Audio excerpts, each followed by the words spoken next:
Be doing part 2 of last week's sutta.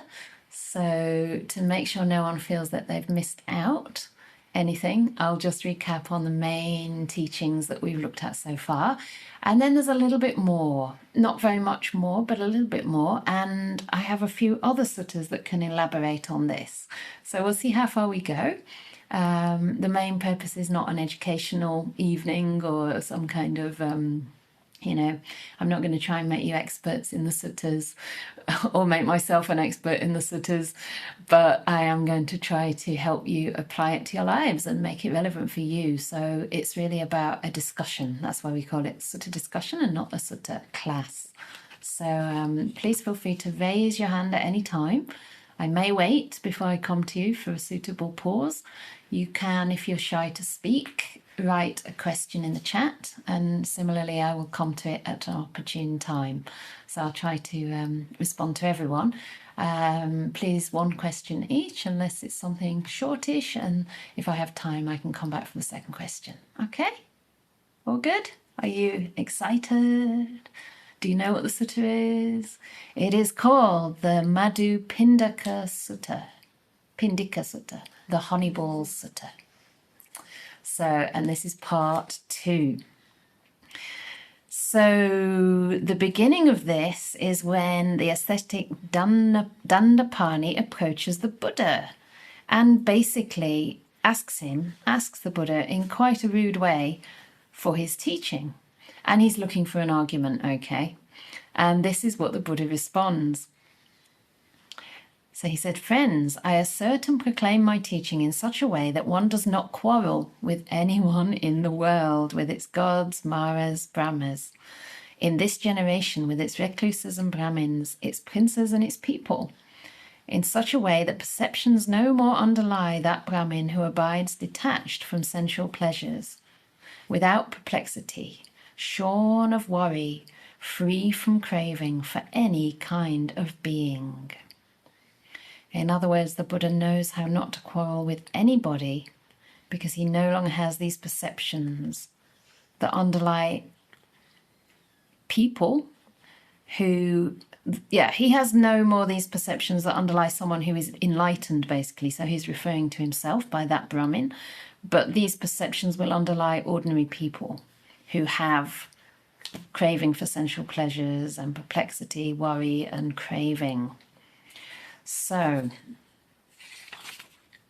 then the teaching comes, and I'm skipping to the second part, but recapping the main theme of the teaching. So the Buddha then says, monastics or community, as to the source through which perceptions and notions born of mental proliferation, that's papancha, beset a person, if nothing is found there to delight in, welcome and hold to, this is the end of the underlying tendency to lust. And it's on the ... thing here. So I'll fill it in. It's the end of the underlying tendency to aversion, the end of the underlying tendency to views, to doubt, to conceit, to desire for being, and to delusion. This is the end of resorting to rods and weapons, of quarrels, brawls, disputes, recrimination, malicious words, and false speech. Here, these evil, unwholesome states cease without remainder. So hopefully that is a teaser, because we would probably, especially at this time in the world, love to see the end of the harm that comes from so much desire, ignorance, greed, aversion, and resorting to rods and weapons, brawls, disputes, recrimination, malicious words, false speech, etc., and even guns, and worse. So how do we do this? And basically the rest of the sutta is by one of the Buddha's chief disciples, the Venerable Mahakaccana, who is renowned in being able to elaborate on brief teachings. And so if you're finding that difficult to unpack, don't worry. The Buddha knew that it would be difficult and handed over, if you like, to his disciple Mahakaccana to elaborate further. And so Mahakaccana, the Venerable Mahakaccana, now says this: when the Blessed One gave these teachings, I understood the detailed meaning of it to be as follows. And here goes the main teaching.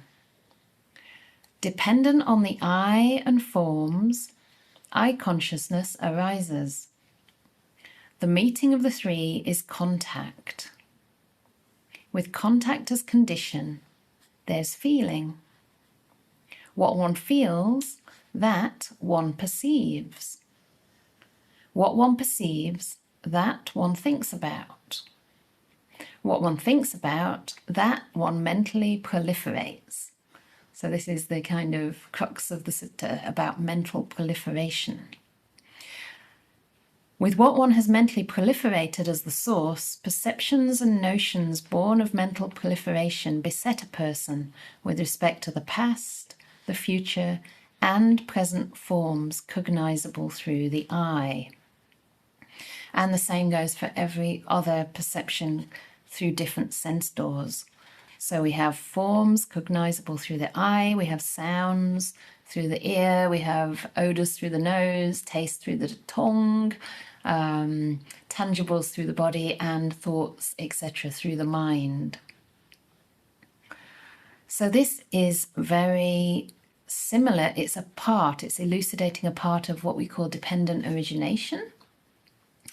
And it's particularly looking at the causal conditions between contact, feeling, and then the craving that arises as a result of that feeling.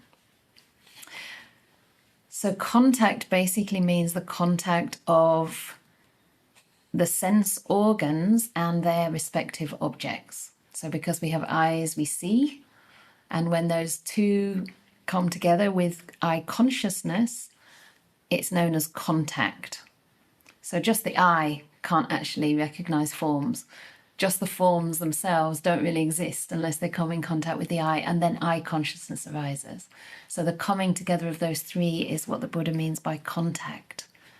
And then in dependent origination, he says passa paccaya vedana, which means with contact as a condition, feeling arises. So we can't actually feel anything without some sensory input and the consciousness that results from that, and then we can feel. And what one feels, one perceives. So I'm going to go to a footnote in the back because this answers a question that Shirley put to us earlier today. And the question was whether feeling precedes perception, because it looks here as though we're going in some kind of order, like a chronological order. But actually the footnote explains that perception and feeling arise together. Whatever one feels, one immediately perceives. One can only perceive what one feels. So the two things come together. So the little footnote here in the back said that this passage shows how papancha, proliferation, emerging from the process of cognition gives rise to perceptions and notions that overwhelm and victimize their hapless creator. Have you ever felt that way? That you have so many thoughts and perceptions, they completely overwhelm you and victimize you, in the sense that you created them and now they have a hold on you. Right? We create the world through our perceptions and the way we think about things and proliferate on things and cogitate on things. And before we know it, the things that we actually once enjoyed start to control us and we can't get rid of the thoughts. A good example of that is actually songs, isn't it? Like you might hear a song and it brings up kind of all kinds of feelings and perceptions. It might remind you of an old romance. And then, oh, it was so hard, it was so sad. And you think about all of that. And then before you know it, it felt good at the time, but then you can't get that song out of your mind. And that song completely dominates your awareness. It overwhelms you. You keep on rolling in that emotion. And you become the victim of your own hapless you become the hapless creator. So the meeting of the eye forms an eye consciousness is called contact. Or in that example, the meeting of the ear, the sound, and the sound consciousness is called contact. Contact, according to dependent origination, which is the Buddha's explanation of how existence comes to be, how we actually, what causes rebirth, essentially. Why are we here? From what did all of this arise? And how does it end? So contact, according to that causal sequence, is the principal condition of feeling. Again, we can't really have feeling unless it happens through contact of any one of the sense doors. Yeah, it can be the eye, ear, nose, tongue, or it can be the body, or it can be contact at the level of the mind and the consciousness that arises, which are 6 different kinds of consciousness. You've got eye consciousness, ear consciousness, nose, tongue, body, and mind consciousness. These are not the same consciousnesses. 6 different consciousnesses. So contact is the condition for feeling.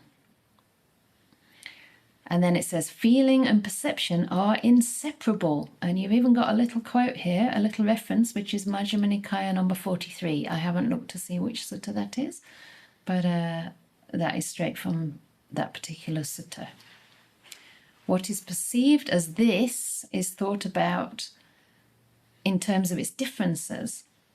In other words, we look at all the detail in whatever we perceive, and is thus diversified from that. So we're constantly going between one thing and another, comparing, drawing out the fine details, going over and over it in our minds, and also from me. So we involve ourselves in the whole thing. This diversification involving craving for form, wrong view about the permanence of form, or craving for sound, wrong view about the permanence of sound, and the conceit I am, leads to preoccupation with calculating the desirability of past and present forms, with a view to obtaining desirable forms in the future. Now, I found that quite complicated English.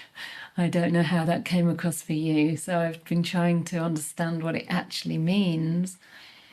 And basically what it means is that when feeling arises, it comes along with perception, and then we start to proliferate.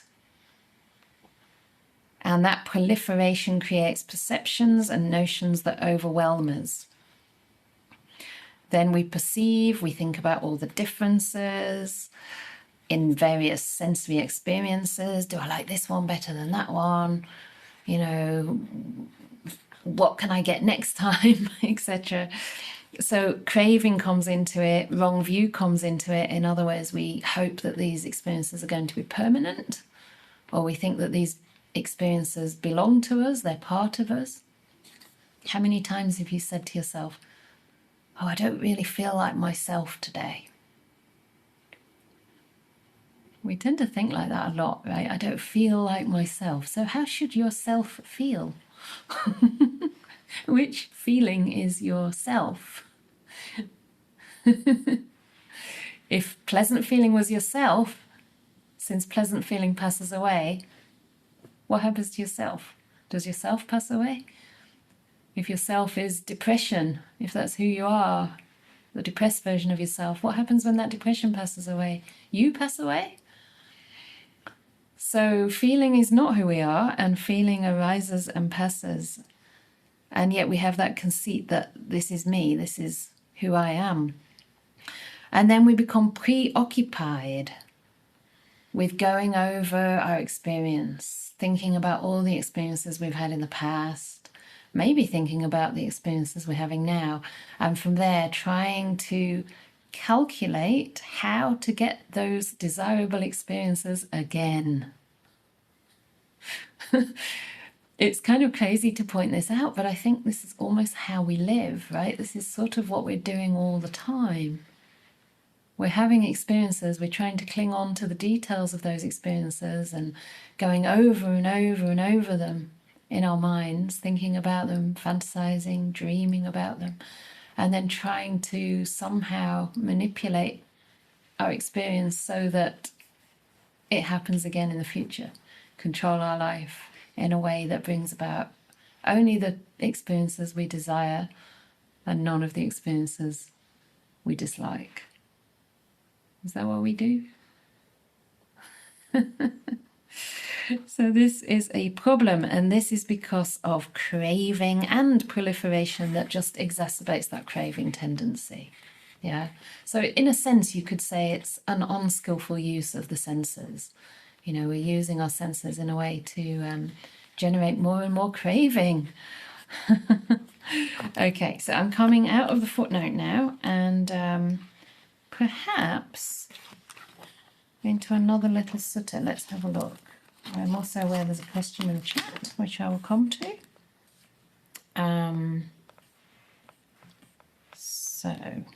All right.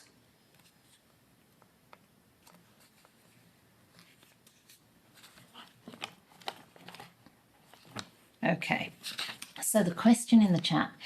Sure, we do that, but what about wanting to go on another retreat? That's a good question. That is obviously more of a wholesome desire, if you can call it that, than an unwholesome one. It's wanting something that is positive. But the problem with desire is that it takes us away from contentment in the moment. So I would say it depends on the extent of the wanting. You know, if it's more of an aspiration or more of just an intention to set the causes in places to create that, or to try to create that situation where you're able to go on retreat, but you do it in a calm and balanced way with a lot of patience and not neglecting your current state of mind, not neglecting your practice now. But if it's like, oh my goodness, this is terrible, everything in my life's a nightmare. Remember when I was on retreat and it was wonderful. You forget about all the mushy vegetables. You forget about how much your knees ached. You forget all the terrible jokes from whoever is teaching the retreat. And you're basically quite deluded about the potential of a retreat to bring about your desired result. So the craving is the problem. The extent to which you crave for something is the extent to which you suffer. And yeah, not making it an escape, that's important. And yet also understanding that it's important to give ourselves time for retreat.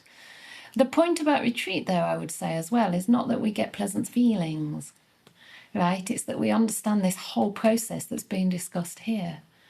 If we go on retreat with the intention to understand, to develop wisdom, to understand the workings of our mind, maybe the way that we are generating craving and the way to start coming out of that, then we can't really lose on retreat.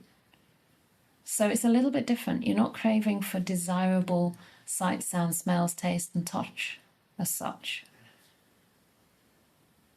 And even craving for pleasant experiences in meditation, which could be seen as craving for mental objects, although very subtle, it's still missing the point, I would say. Because, you know, if you do practice deeply, you'll realize that even the deep meditations initially seem incredibly pleasant and blissful and like nothing of this world, and yet they still cease. And then as you go increasingly deep in the meditation, the next stage is so much more refined and sublime that the first one that you experienced that previously felt like union with God is now actually suffering in comparison. So even among the most pleasant mental experiences you can have, there's still suffering. Firstly, that they pass away. You can't hold on to them because guess what? They're not mine. They're not who I am. They're also impermanent, subject to dissolution when the causes cease. But also, they're relative. The happiness is relative. Ajahn Brahm likes to give this story about the myth of heaven. And I think it was actually a Christian saint or priest or something who said, you know, actually for someone to know they're really in heaven, they would have to take a trip to hell once a year. just just for the day, to remember that the bliss they experience in heaven is blissful. Otherwise, you would get used to it. And I was actually telling my dad today, who has spinal spondy something. I don't know. It's when the spine ossification, I think, around the spinal cord. The bones start to squeeze the spinal cord, and it's incredibly painful. And he seemed really chirpy today, and he said, "I'm fine. I'm doing really well." And I said, "Maybe it's because you got used to that level of, pain, but also he's not as physically able anymore. He's having trouble walking, actually."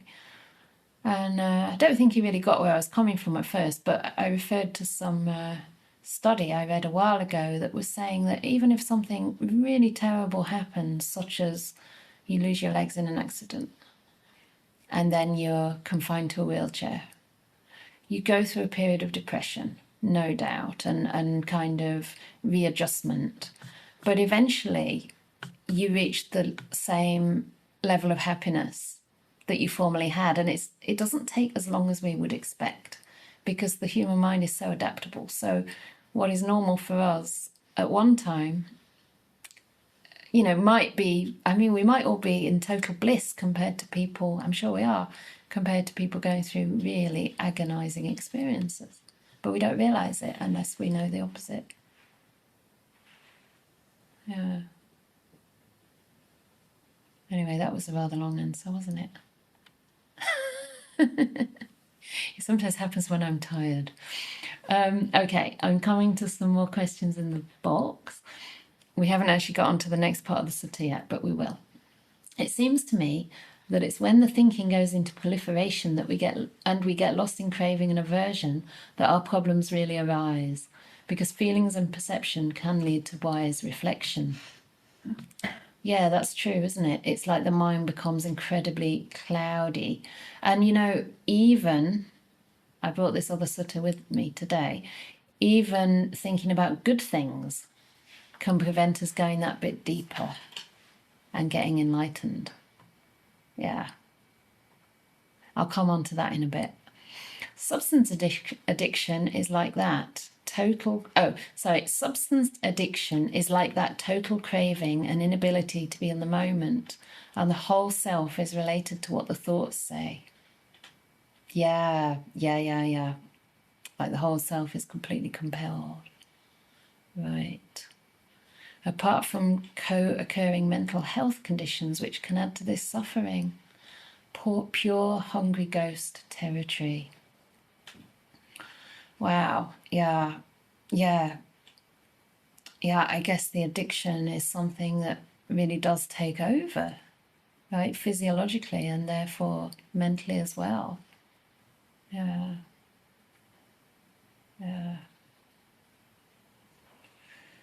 Okay, I'm going to keep reading for now, and then we'll get into some other texts as well.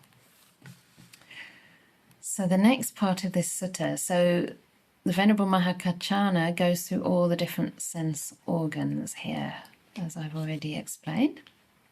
And then at the end it says, with what one has mentally proliferated as the source, perceptions and notions born of mental proliferation beset a person with respect to past, future and present mind objects, cognizable through the mind. Then further, when there is the I, a form, and I consciousness, it is possible to point out the manifestation of contact. In other words, contact cannot occur without these three. When there's the manifestation of contact, it's possible to point out the manifestation of feeling. In other words, there cannot be feeling without that contact. When there is manifestation of feeling, it's possible to point out the manifestation of perception. Feeling and perception arise together, as we said. When there's the manifestation of perception, it's possible to point out the manifestation of thinking. So this is where Shirley was saying she thinks the thing goes wrong, although thinking can still be positive. But When there is the manifestation of thinking, it's possible to point out the manifestation of besetment by perceptions and notions born of mental proliferation. And last week I gave the example of thinking that can be used skillfully. For example, with my own teacher, I know that he can think what he actually needs to think about and then put things aside. So he can think for a specific period of time, and then when he doesn't need to think, he doesn't think. Imagine if we could do that. The thought wouldn't lead to another thought, and then 10 other thoughts, and then 60 other thoughts, and then 700 other thoughts. Sometimes it's fast, isn't it? It speeds up and speeds up, and the thoughts seem to just keep on popping into our heads.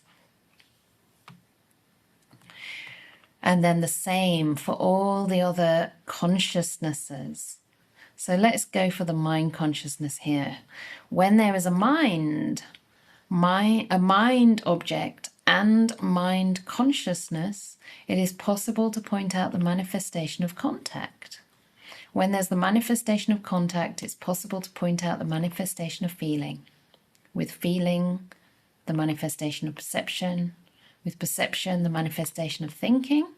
With thinking, the manifestation of besetment by perceptions and notions born of proliferation. And here is the opposite sequence. So this is the consequence of this teaching. We're really talking about the dependent origination of all of existence, of our entire experience, because this sixth sense world is our existence, is our experience. What experience can you actually have outside of these six senses? If there was an experience outside of these six senses, it wouldn't be conscious. Right? This is the consciousness aspect of existence, these six. So the opposite then, when there is no I, no form, and no I consciousness, it's impossible to point out the manifestation of contact. You've got to have all those three to have contact. When there's no manifestation of contact, it's impossible to point out the manifestation of feeling. When there's no manifestation of feeling, it's impossible to point out the manifestation of perception. No perception, it's impossible to point out the manifestation of thinking. No thinking, it's impossible to point out the manifestation of besetment by perceptions and notions born of mental proliferation. One way of regarding that, I suppose, is that proliferation is not your fault. This is a process that happens, right? As long as craving is involved, as long as we're not actually free from the craving for the six sense experiences. We're going to be constantly kind of proliferating and trying to conjure them up. Similarly, when there's no ear, sound, or ear consciousness, no nose, odor, or nose consciousness, no tongue, flavor, or tongue consciousness, no body, tangible, or body consciousness, no mind, mind object, or mind consciousness, it's impossible to point out, where did we begin? The manifestation of contact, then feeling, then perception, then thinking, and then it's impossible to point out the manifestation of besetment by perceptions and notions born of mental proliferation. So this is the end of the teaching part of this sutta. So I'm going to skip a little bit of the last part, but basically these people who've heard the sutta, here it says monks, but I believe that it would have been more than just monks, and this teaching applies to everybody. Once this happened, the monastics went back to the Buddha and told him everything that the Mahakaccana had said. And then the Buddha said, the Venerable Mahakaccana is wise. He has great wisdom. If you'd asked me, the Buddha, the meaning of this, I would have explained it to you in the same way that Mahakaccana has explained it. Such is the meaning of this, and so you should remember it. When this was said, the Venerable Ananda said to the Blessed One, so the Ananda was his main attendant and cousin and was accompanying him almost always. So the Ananda was very excited. He said, Venerable Sir, to the Buddha, just as if a person exhausted by hunger and weakness came upon a Honeyball. Wherever they would taste it, they would find a sweet, delectable flavor. So too, Venerable Sir, any able-minded person, wherever they may scrutinize with wisdom the meaning of this discourse on the Dhamma, they would find satisfaction and confidence of mind. And then he asks the Buddha, Venerable Sir, what is the name of this discourse on the Dhamma? As to that, Ananda, you may remember this discourse on the Dhamma as the Honeyball discourse. This is what the Blessed One said, and the Venerable Ananda was satisfied and delighted in the Blessed One's words. Okay. So, did people understand this okay? Yes? Is it scary? I'm glad some of you are honest. You're like, maybe, right? And it should be to some extent. But don't worry, we're going to get practical soon. It seems I have a lot of questions. Would anyone actually like to ask the question voice-wise? I'm looking at Mudita's question. I don't know. Be nice to hear someone else's voice. Joseph's agreed to speak. I'll come to Mudita first. Thanks for the talk. Question about a related sutta, which I may not know, the Chakku Sutta. Does the sutta below show that anyone who accepts the senses and contact as impermanent will reach stream entry at or before death? No. I mean, unless you fully understand impermanence. But that's the case for any of these teachings. I don't think you have to fully understand impermanence actually to reach stream winning. But the full understanding of non-self has to be understood in order for stream winning to occur. And of course, we can use the senses to understand non-self. I mean, I like to think of non-self, one way in to understanding non-self is to see that everything is conditioned, everything is dependently originated. If there was actually anything essential, it would exist forever. So the fact that if you take away the cause, that phenomena disappears, shows that there isn't a self. So when that really, really sinks in and we actually see through the delusion of a self, that's when stream winning occurs. Full impermanence may not be seen at stream winning. That, I think we would have to ask Ajahn Brahm. I think I'm correct with that, but to explain it further would be a little bit beyond me right now, also given my state of tiredness. You haven't fully seen impermanence, I believe, at stream winning. But you've seen that everything can cease. You might not have seen everything actually cease, but you've seen that it can. Okay. All right, so the sutta you're referring to, the eye is impermanent, decaying and perishing. Ear, nose, tongue, body and mind are impermanent, decaying and perishing. Someone who has faith and confidence in these teachings is called a follower by faith. Okay, so this is probably from the chapter on stream winning, I do believe, probably, something to 25 maybe. However,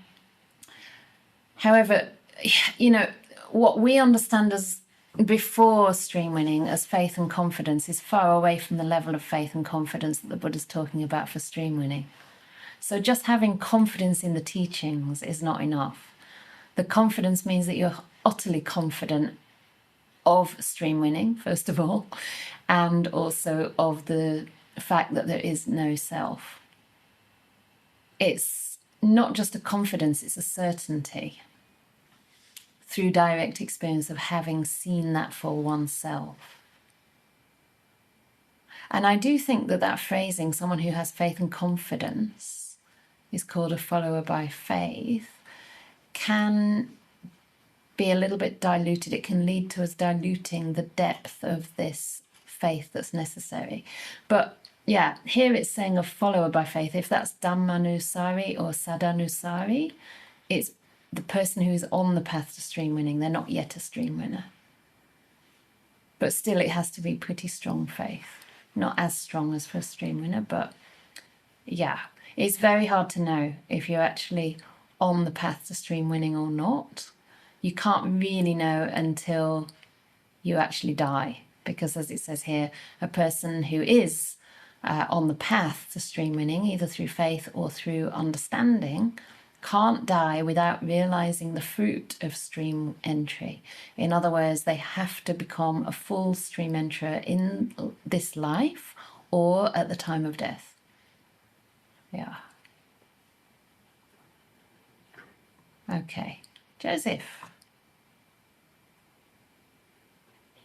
Venerable.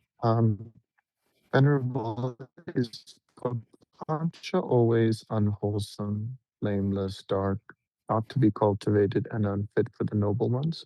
Or is there a way to use the process of proliferating wholesomely, skillfully, and brightly in a way that should be cultivated and is fit for the noble one? For example, when you guide us through a metta meditation, would that be an example of metta proliferation? Or is the process of metta bhavana something unrelated to papancha? Thank you. Yeah, super question. Yeah, the point of something like a metta meditation, it's an anusati. It's an anusati. Okay, so you have like marananusati, where you contemplate death, or you have what else is the devanusati, where you contemplate the devas. So anusati is a kind of, I mean, sati actually means mindfulness, and anusati means something that goes along with mindfulness. So if you would consider metta-anusati as a kind of anusati, that would mean that mindfulness is involved, and you would be using thoughts around loving kindness to direct the mind towards more and more unification and away from diversification. So it's not papancha, it's the opposite of papancha. I think papancha is usually used for kind of proliferation that to me looks somewhat out of control and somewhat not directed in a skillful way. However, there is a place in the sutta where the Buddha talks about something called Dhamma Vitakka, which is like thoughts about the Dhamma. Again, it doesn't use the word papancha, it just uses Dhamma Vitakka, which is thoughts about the Dhamma. But although it's not unwholesome at most levels of practice, it is the final hindrance sometimes to entering deeper states of meditation. So I'm sure that many people here have experienced times when the mind gets very quiet and you're really starting to feel a lot of peace and maybe even lots of energy, lots of bliss in the mind. And then guess what happens? The mind's so clear and all these amazing insights start rushing into your mind. And you think, wow, this is really interesting. Oh, yeah, that is also really interesting. Wow, I could give a Dhamma talk about this. And you start giving yourself Dhamma talk. And before you know it, you realize these aren't insights, these are thoughts.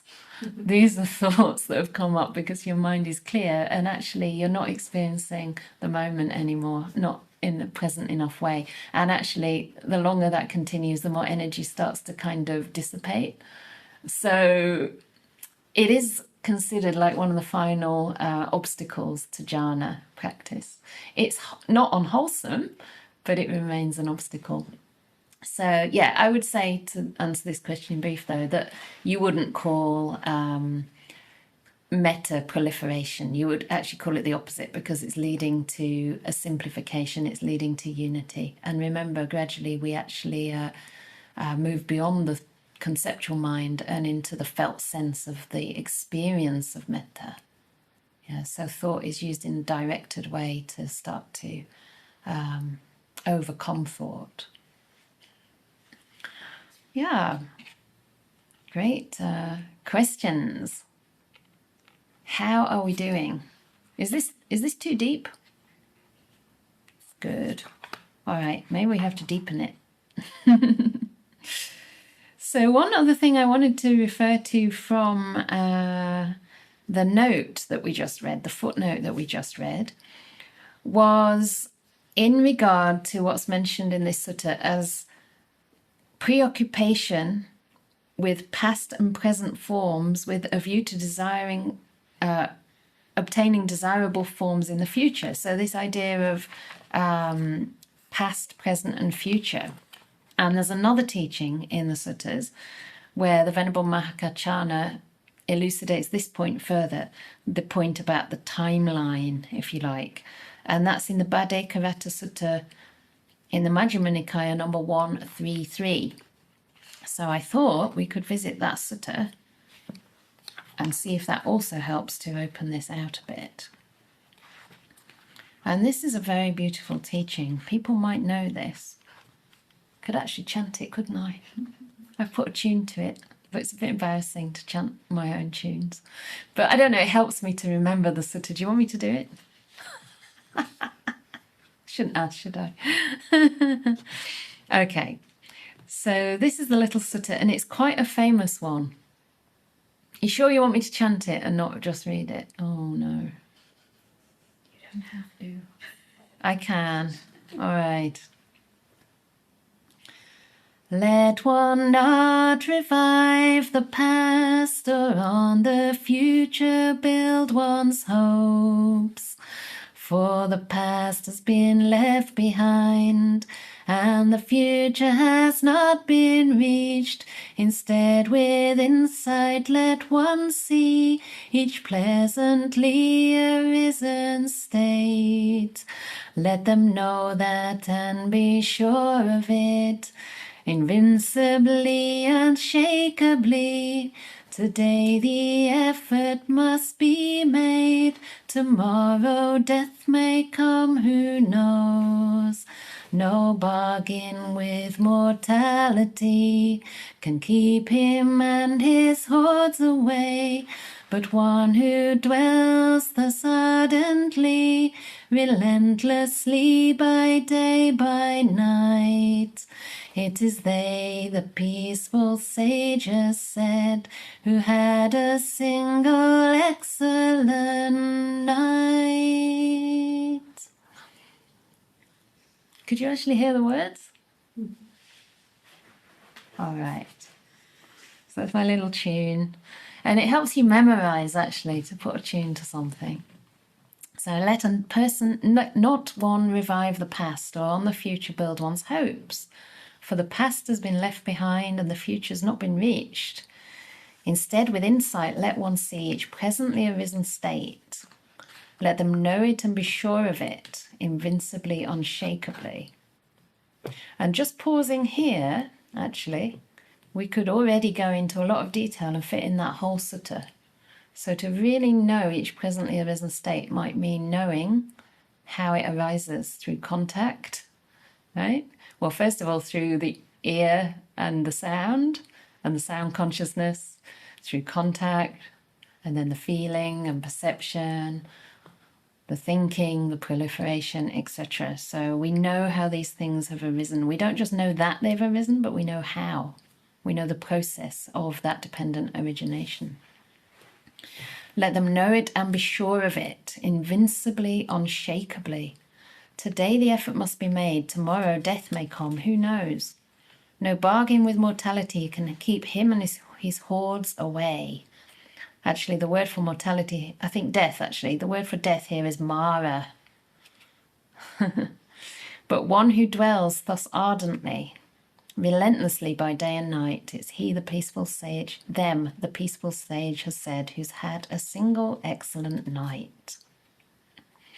And then the Venerable Mahakachana goes through this and explains the detailed meaning. So this is how it relates to the previous sutta. How, friends, does one revive the past? One's consciousness becomes bound up with desire and lust there in the past, thinking, my I was thus in the past and forms were thus. Because one's consciousness is bound up with desire and lust, one delights in that. When one delights in that, one revives the past.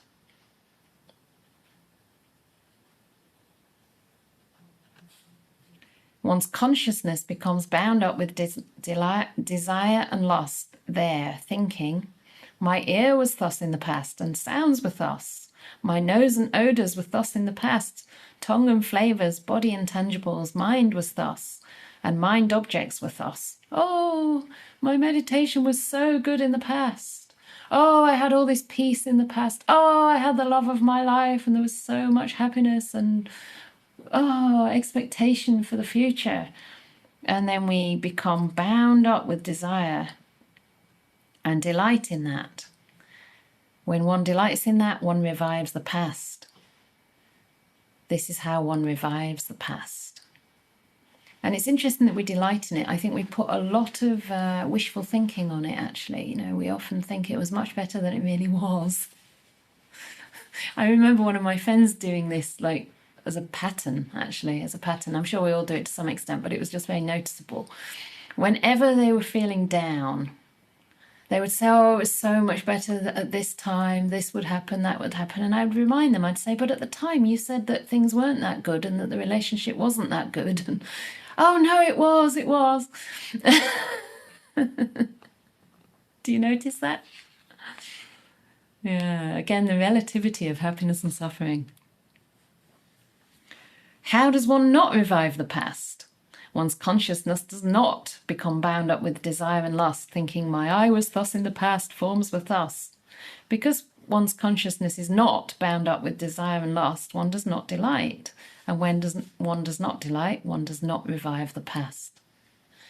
We're also not fixated on it, so we can be present. We've got to know the present invincibly and unshakably.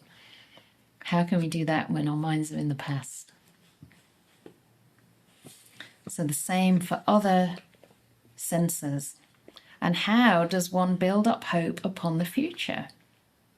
One sets one's heart on obtaining what has not yet been obtained, thinking, may my I be thus in the future and forms be thus. Because one sets one's heart thus, one delights in that. When one delights in that, one builds up hopes upon the future.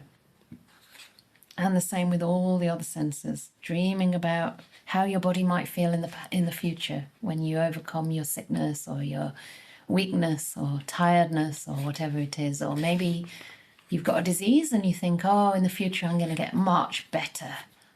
But you know what? That only happens for a short period of time. And then you get much worse. And eventually you get so sick that you die. It's sobering, isn't it? So now is the time to be aware of what's happening. So this is how the Mahakachana explains that process in detail of how we skip from the past to the future and miss the present, actually, in this particular sutta. We're missing it all. All right. So, any more comments or questions? How does this relate to your lives, actually? And I'd love to hear from people here because you've been talking about perception all evening. So if there's any question or comment or anything unclear. Okay, Minori has something. Oh, it unmuted you and then muted you again. But you're a host, you should be able to unmute. Yes, Venerable. Could you give some tools for people Yes. on if you get caught in the middle of proliferation, how do you get back? What kind of tools that we can use? Thank you very much. Yes, I think this is pointing particularly at the wisdom faculty, this particular sutta. It's looking at noticing how these things arise. And to me, the very best tool in this context for kind of trying to, in a sense, slow down, if not stop this process, this particular part of Paticca Samuppada, is to actually be very aware of the feelings that arise based on contact. To be very aware of the feelings in the body and to notice whether related to those feelings, craving and aversion are coming up. And of course, a lot of the time they may be, but just to stay present to the bare experience of feeling. And for me, it's far easier with physical bodily sensations because they kind of contain the others, really. I mean, whatever you see will create a certain flow of feelings through the body. So say if you look at somebody, you feel angry, right? It's very, very hard to change your perception in that moment. But what you can become really accustomed to is noticing how that feels in your body, staying grounded, staying present to what's arising. And you may notice things like palpitation, or you may notice heat, or you may notice kind of a choking feeling in your voice. You might not be able to speak because you're just in shock. And if you can stay at that level and just notice that and actually at a deeper level, see that the feeling is changing. Yeah, this happens when the mindfulness starts to speed up to some extent and remain very present, so that you can actually feel what's happening as it's happening. Then the mind just doesn't really have space to react. You're so present, you're feeling the change, it makes no sense to react, and you'll start to find craving and aversion decrease. So that is one way, but that's quite a profound way in a sense. If we're already at the point where our minds are proliferating and spinning out of control, then I would say try to substitute the thinking with a more wholesome thought. So this is what I touched on last week, and these are the suttas in the Majjhima 19 and 20 on replacing unwholesome thoughts. So the first sutta, Majjhima number 19, talks about just knowing at first whether the thoughts are leading to your benefit or your harm. So the thoughts that lead to your harm are thoughts based on sensuality, craving, in other words, for sight, sound, smells, taste, touch, and even pleasant mental experiences, but particularly sight, sound, smell, taste, and touch, and thoughts of ill will, and thoughts of cruelty. And on the other side, we could have thoughts of letting go, thoughts of renunciation, yeah? That's nikkama sankappa. Thoughts of metta, loving kindness, and thoughts of compassion, the opposite of cruelty. Thoughts of gentleness, non-harm, non-violence.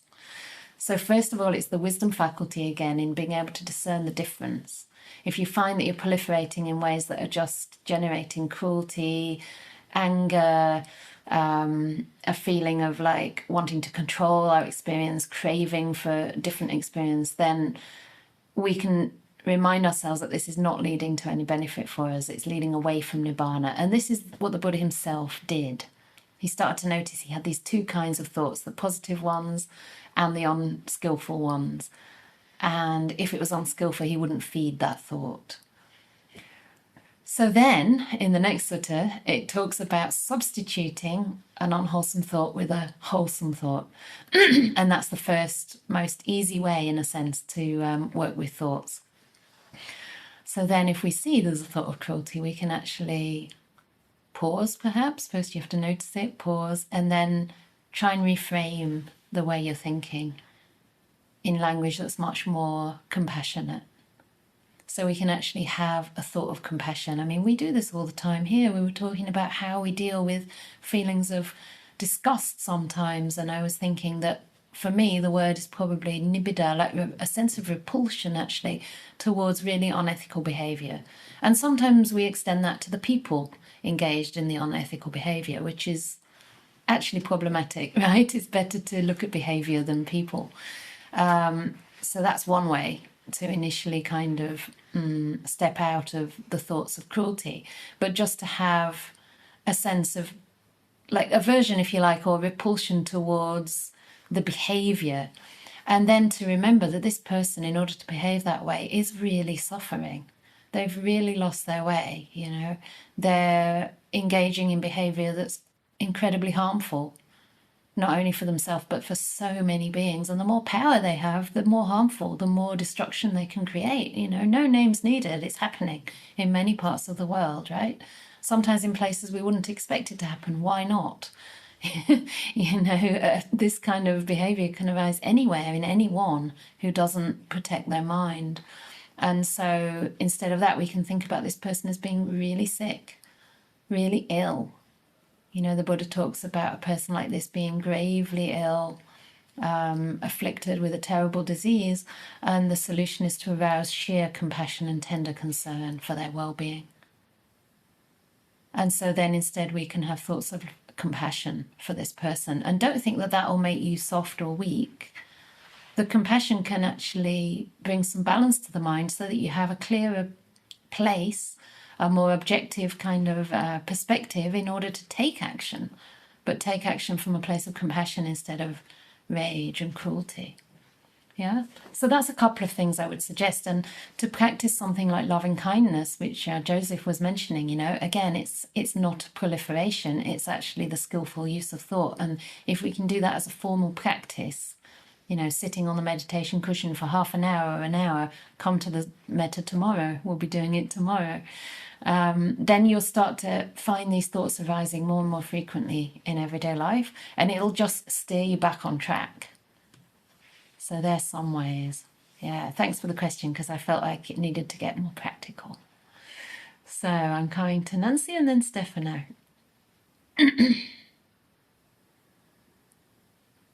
Hi. Hi, thank you. Actually, I was thinking of that question about, the four right efforts and the one that you were saying about stop and replace.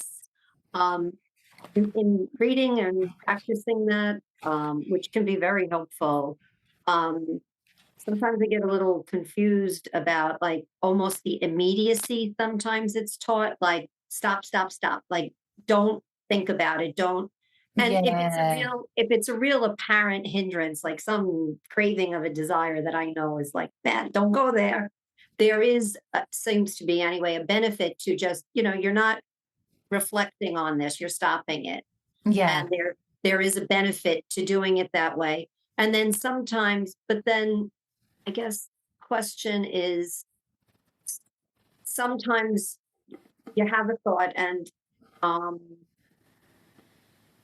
let's say sometimes watching a craving actually arise and pass away without doing the rapid stopping and replacing. Especially with the craving. I mean, I think you have cool thinking. It's not like I really want to reflect on that and wait to watch it pass and arise. But with a craving, sometimes watching that and the impermanence is beneficial. Yeah. And so I guess I'm asking some of the difference to think about like the level of like rapidly stopping and replacing.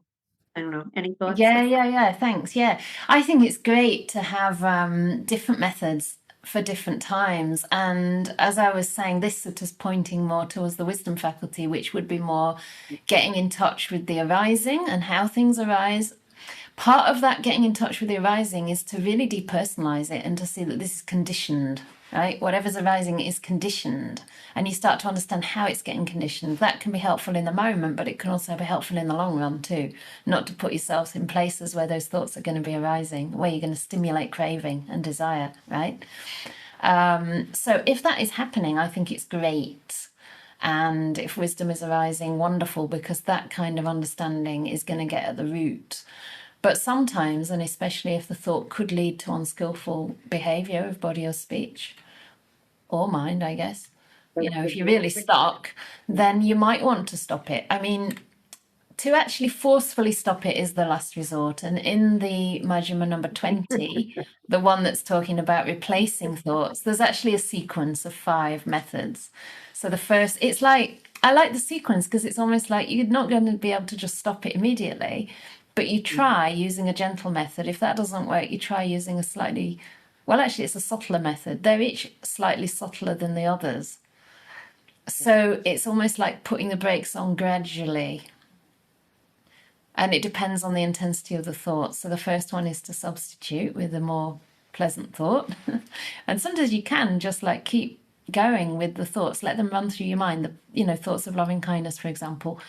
Just keep on putting them in again and again and again, and it clears your mind for a whole half hour, an hour, something like that. You just keep going, unless it feels forceful. The next one is to see the danger. So again, that's bringing in wisdom. The next one is to kind of ignore it or let it drop off. So it's there, but you're not feeding it. You're just, okay, this thought's going to be with me. Let me just see if I can remain cool with it. Let me just relax, do other things. Maybe if it's happening in daily life, just get on with your day. Just don't worry about it. It's going to keep on coming. But, do something lovely. Water some plants. Plant some plants. I love doing that. I don't know. I don't even have to be thinking. It calms me down. What's another one? Another one is seeing the thought formation. So again, catching it as it's coming before it manifests in a full-blown thought. And the last resort is actually, it says crushing thought by crushing the thought with your mind, something like this, which is like clamping your teeth together, pushing your like tongue at the top of your palate and like stop this thought. But this is honestly only if you're going to really say something that you'll later regret. So it's not a very subtle way. Is that helpful? Very much so. I Okay. appreciate it. Yeah, thank you. Excellent. Thank you. Stefano, this is so cool. I don't think you've spoken on Zoom, but we speak a lot in person. Hello, Hi. everybody. Also, there's a funny, lovely cat here. Oh, Venerable Chanda. He went missing last summer, and we got yeah. some special blessings, which clearly worked because then we found him a week later. It's all because of the blessings. But only that, nothing else. Okay, thank you very much for the teaching and the reminders and all these beautiful things I've heard today. It's really good. And I was thinking about just like in my daily practice, because I tend to overthink a lot. And then so one technique that I use, because I'm quite devotional as well, Yeah. because I was brought up as a Catholic, I don't know, and I still get emotional when I see a Virgin Mary, these things. But I use like Buddha Nusati, like Yeah. the Buddha, and which I can simplify just so when like a Buddha mantra, as like I use that like to like whatever happens when I meditate. Sometimes I just go back to this, which Right. represents all the good stuff, all the Dharma. Yeah. I don't know, it works for me, and it's not. Brilliant. It's quite coarse. It's not as subtle, because you don't go into very much into like the specific, all the Yeah. links and everything. You don't go, but it does help me, especially in my lay life, when I'm on the street, when I cycle, whatever happens. It's a constant reminder that the Dhamma is real. Brilliant. I don't know, but is that okay? Yeah, I mean, I Oh, think yeah, it's wonderful. Yeah, it's so good. Thank you for mentioning that, because I think it's important to get in touch with the beautiful emotions as well. And if you can find language that actually, or even just thoughts about the Buddha, about the Dhamma, about the Sangha, right? But of course, that language is really helpful. The word Buddha is a kind of mini mantra, if you like, and much more simple than saying, may I be happy, right? In a sense, it's much more simple if that rouses faith for you, and then your mind stays with it. So yeah, if we can, have language or thoughts or contemplations that bring up beautiful qualities, then that's great. And yeah, earlier on I was like trying to remember all the different Anusatis, and I mentioned Devanusati and Marananusati, but of course Buddhanusati, the mindfulness that flows along with reflections or recollections of the Buddha. This is a really fantastic practice. And also about the Dhamma, right? But not whole suttas in your head. And the Sangha, if there's some Sangha members or the Sangha as a whole, that inspire you, some monastics who are practicing well and, embody certain qualities that you aspire towards and really trust, people you really trust. I do that all the time, thinking about Ajahn Brahm. I mean, it's just so easy for me to get happy. And see, it's coming. And what was the other one that came to mind?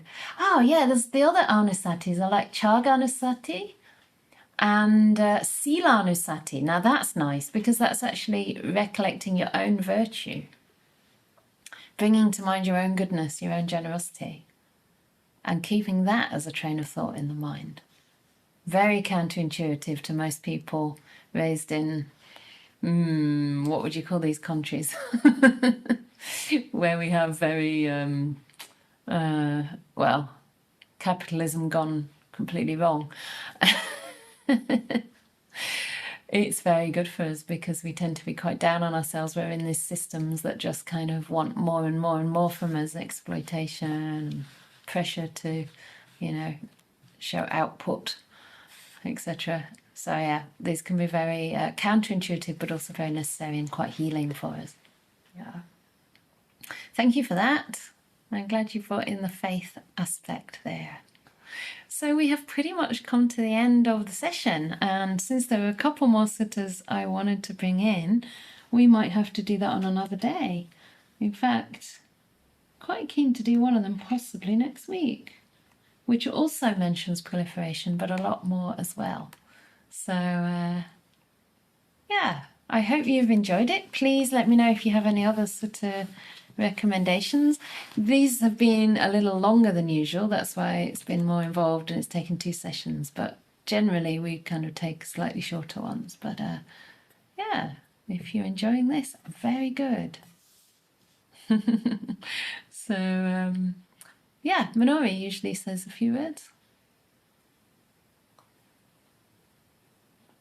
Hello, and thank you very much, Venerable, again for this wonderful part 2 of the Madhupindika Sutta, and then bringing it with so many examples of other suttas as well.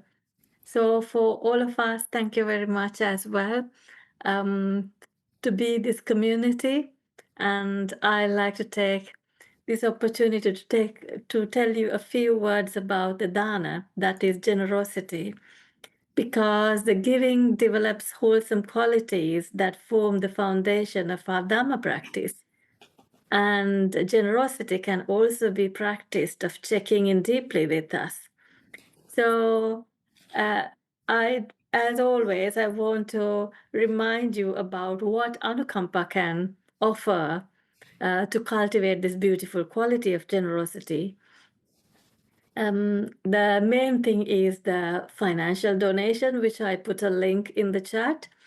If you're financially able, any amount of donation you can do online via our website, a bank transfer, PayPal, or SumUp. And if you're financially able, you can do a regular donation through your banking institution. Other than that, non-financially, if you are able to volunteer during and organizing events or any other administrative tasks that you are good with and you have time, please contact the team at anukampaproject.org. And also, yes, last week, Venerable reminded that we have a well-provided meals by the community for the monastics now. But I just wanted to highlight to you that there's a dana calendar to provide hot meals, and have a look at the dana calendar and see whether there's any days missing, and you can do a cooked meal delivery. You can book a dana, you can go there in person, or else you can do it remotely. You can also send groceries and other household items that the monastery may need. There is in the website something called needed items list as well. Have a look at that. Thank you very much again. Thank you. I was just waving at Filippo there. Hi. Whenever I wave, it's usually for you, isn't it? Yeah, because you're special. Lovely to see you with your dad. All right. I just wanted to mention a couple of things if you've still got time, if people have still got time. What's going on now? Multi-speaker. Okay, gallery. Which are upcoming retreats. Because there's a couple of things I'm considering doing, and I wonder how many people may possibly be interested before I go forward with it. But I thought I could do an online weekend retreat in March. How many people would like an online weekend retreat with me? Wow, quite a lot of people. That's cool. Cool. So we think we might be able to do it. I know that you're not promising because it depends on the days and the time, but probably the 7th and 8th of March, is it? A weekend?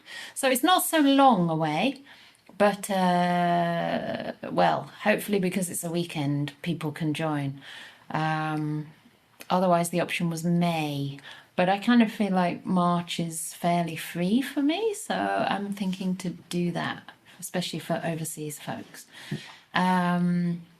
We are soon going to be registering for Ajahn Brahmali's retreat in June. It's an absolutely gorgeous venue. So if you just want to come to a place that's really lovely, even if you don't, I mean, you probably love Ajahn Brahmali, but honestly, just the place in itself would be worth going to because it's so nice. It's a Franciscan monastery, and that's in June. So we're going to be booking for that hopefully in February. And we're also looking into Ajahn Brahm's tour. We hope to be able to do an in-person retreat, but it's a really hard thing to manage for Ajahn Brahm because, I don't know, I guess he needs a bigger venue than the one we have for Ajahn Brahmali, which is anyway not available. So if we can't do in person, we'll do online, but we're quite hopeful that we may be able to do something in person in November with Ajahn Brahm and me. And what else was it? Oh, Vesak. We have a Vesak day planned in Oxford for the Buddha's birthday. I know that if you're overseas, you might not fly all the way, but there'll be a... can people join online? I don't know. I don't know yet because we're going to have conversations, so it might not be like a day retreat as such. But anyway, that's there in Oxford on the 30th of May. What else? I'm sure there was more. Venabu. Yeah, then there's Venabu in Norway, but I think that one's pretty much full if it hasn't opened for registration already. Let's see. We have 100 people signed up and only 50 places. Oh, Gunter, your 30th of May is your birthday. So please try and come. It'd be so nice to have you there. Been too long. Yes. Excellent. That'll be a special birthday. You share your birthday with the Buddha this year, more or less. Great. So take care, everyone. And tomorrow morning, Metta. I should mention that. Metta meditation tomorrow morning, 9 o'clock. Take care.